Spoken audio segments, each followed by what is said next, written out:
নমস্কাৰ এনিভাৰ 24 চাই থকাৰ বাবে ধন্যবাদ জনাইছো আগন্তুক লোকসভা নিৰ্বাচনক লৈ এতিয়া ৰাজ্যটো কুচকাপাত চলা পৰিলক্ষিত হৈছে কংগ্ৰেছৰ ৰুদ্ধতাৰ বৈঠক চলিছিল কোন সমষ্টিৰ পৰা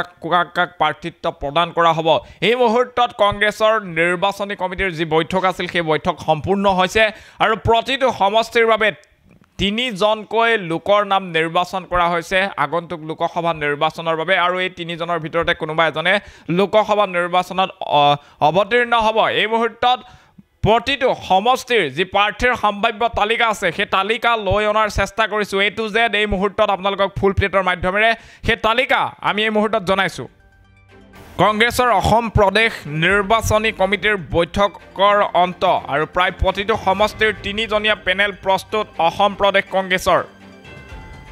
নগাঁও সমষ্টিত প্ৰদ্যুৎ বৰদলৈ গৌৰৱ গগৈ আৰু ৰকিবুল হুছেইনৰ নাম শিলচৰ সমষ্টিত নৈৰিতা জয় শুক্লা সৌমকান্তি পুৰকাস্থৰ নাম আৰু কৰিমগঞ্জ সমষ্টিৰ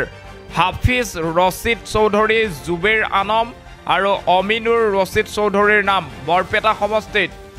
আব্দুল খালেক দীপ বায়ন ববিতা শৰ্মাৰ নাম আৰু গুৱাহাটী সমষ্টিত মীৰা বৰঠাকুৰ ৰমেন বৰঠাকুৰ ডিজেন শৰ্মাৰ নাম সন্নিবিষ্ট হৈছে ধুবুৰী সমষ্টিত 6 গৰাকীকৈ প্ৰাৰ্থীৰ নাম আছে তালিকাত বিধায়ক ৱাজেদ আলী চৌধুৰীৰ নাম আছে আব্দুল ৰছিদ মণ্ডলৰ লগতে আব্দুল হামিদৰ নাম আছে সামগুৰি বিধায়ক ৰকিবুল হুছেইন বৰপেটাৰ সাংসদ আব্দুল খালেক নুৰ শফিকুল ইছলামৰো নাম আছে ডিব্ৰুগড় সমষ্টিৰ বাবে তালিকাত নাম আছে নীলনেত্ৰ নেওগ ৰাজু সাহু আৰু দুৰ্গা ভূমিজৰ যোৰহাট সমষ্টিত গৌৰৱ গগৈ আৰু কৃষ্ণা গগৈৰ নাম অন্তৰ্ভুক্ত কৰা হৈছে লখিমপুৰ সমষ্টিত প্ৰাক্তন সাংসদ ৰাণী নৰহ আৰু উদয় শংকৰ হাজৰিকাৰ নাম সন্নিবিষ্ট শোণিতপুৰ লোকসভা সমষ্টি বৰ্ণালী ফুকন আৰ পি শৰ্মা আৰু প্ৰেমলাল গুঞ্জুৰ নাম সন্নিবিষ্ট কৰা হৈছে এই মুহূৰ্তত লোকসভা নিৰ্বাচনৰ প্ৰাকখনত যি জল্পনা কল্পনা আছিল সেই জল্পনা কল্পনাৰ অন্ত পেলাই অৱশেষত কংগ্ৰেছৰ যি নিৰ্বাচনী কমিটি আছে নিৰ্বাচনী কমিটিৰ বৈঠক সম্পূৰ্ণ হৈছে আৰু পেনেলে প্ৰস্তুত কৰি উলিয়াইছে এখন দীঘলীয়া তালিকা আৰু য'ত প্ৰতিটো লোকসভা সমষ্টিৰ সম্ভাৱ্য প্ৰাৰ্থীৰ নাম সন্নিবিষ্ট আছে আৰু পেনেলত এটা সমষ্টিৰ পৰা 3 জনকৈ প্ৰাৰ্থীৰ নাম অন্তৰ্ভুক্ত কৰা হৈছে এই তালিকাত এই 3 জনৰ ভিতৰতে এজনৰ নাম কেন্দ্ৰীয় সমিতিয়ে চূড়ান্ত কৰিব কিন্তু এই মুহূৰ্তত সবিশেষ আমি আপোনালোকৰ প্ৰতিটো সমষ্টিত কাৰ নাম সন্নিবিষ্ট কৰা হৈছে তালিকাত এই মুহূৰ্তত আমি জনাই যাম নগাঁও সমষ্টিত প্ৰদ্যুৎ বৰদলৈ সাংসদ গৌৰৱ গগৈৰ নাম আছে আৰু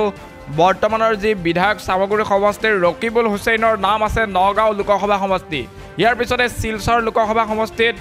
নৈৰিতা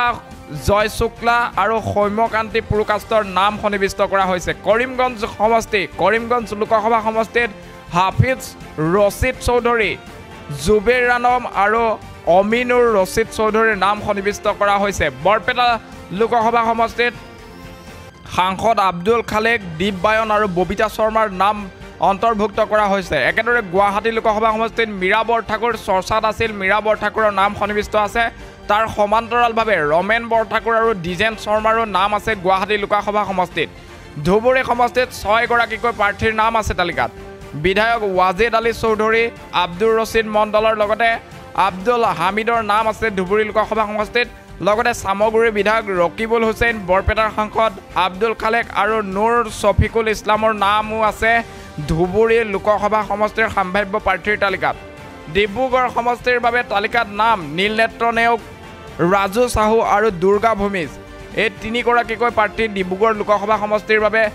তালিকাত অন্তৰ্ভুক্ত কৰা হৈছে তাৰ সমান্তৰালভাৱে যদি যোৰহাট লোকসভা সমষ্টিৰ কথা কওঁ যোৰহাট লোকসভা সমষ্টিটো সাংসদ গৌৰৱ গগৈ আৰু কৃষ্ণা গগৈৰ নাম অন্তৰ্ভুক্ত কৰা হৈছে একেদৰে লখিমপুৰ লোকসভা সমষ্টিৰ প্ৰাক্তন সাংসদ ৰাণী নৰহ আৰু উদয় শংকৰ হাজৰিকাৰ নাম সন্নিবিষ্ট কৰা আছে তালিকাত আৰু শোণিতপুৰ লোকসভা সমষ্টিত বৰ্ণালী ফুকন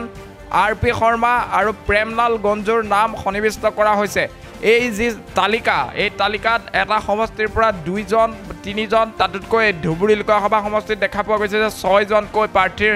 নাম সন্নিবিষ্ট কৰা হৈছে এই তালিকাখন এতিয়া কেন্দ্ৰীয়লৈ প্ৰেৰণ কৰিব আৰু কেন্দ্ৰই হাই কমাণ্ডে কংগ্ৰেছৰ ইয়াৰ পৰা চূড়ান্ত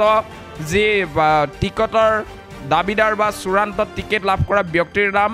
ঘোষণা কৰিব এই মুহূৰ্তত লোকসভা নিৰ্বাচনক লৈ যে ৰাজ্যৰ ৰাজনীতি উত্তাল হৈ পৰিছে, ৰাজ্যৰ প্ৰতিটো ৰাজনৈতিক দল এতিয়া সষ্টম হৈ উঠিছে, সেয়া প্ৰমাণ হৈছে। আৰু কংগ্ৰেছে এই তালিকা প্ৰস্তুত কৰিছে।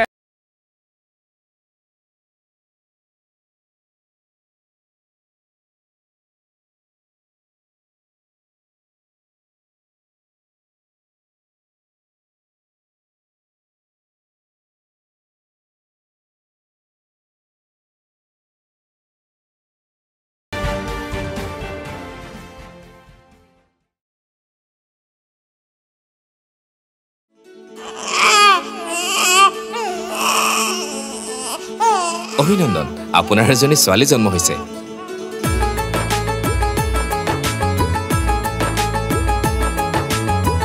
লাহি পাহিয়ে